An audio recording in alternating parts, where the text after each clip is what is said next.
Денешното судење за пожарот во Кочанскиот клуб Пулс почна со предупредување за родителите на загинатите кои го следат судењето. Пред да почне со слушувањето на сведоците, судиката Диана Груевска-Илиевска ги предупреди родителите на загинатите да го почитуваат редот во судницата и им објасни дека сите обвинети имаат право на адвокат по тензијата од минатото рочиште. Ги предупреди дека ќе бидат исклучени од судењето, доколку го нарушат редот во судницата, а исклучување на јавноста на следното нарушување на редот побара и адвокатката на сопственикот на Пулс и неговиот син.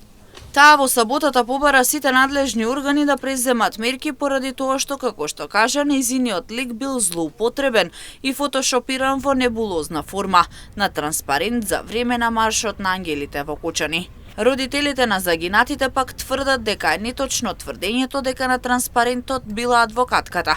Тие воопшто не ја споминале, но таа се препознала. Кога јавно зборувате за сочувство и емпатија, кој досега сте ги имале кон нас, родителите, мораме да ве подсетиме на вашите собствени зборови, изговорени пред луѓе кои ги изгубија своите деца. На судењето рековте, цитираме буквално се, дека обвинетиот требало да одговара за небрежност, а не за тешки дела, дека немал свест за обврските. И најболната реченица која не упативте, за вас тоа е монструм, а за мене е обичен човек.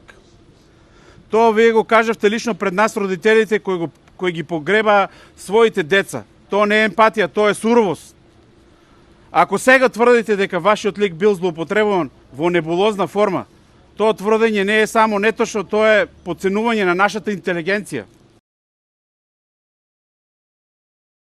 На денешното рочиште ќе сведочат 5 сведоци на обвинителството кои го преживеале пожарот во Пулс.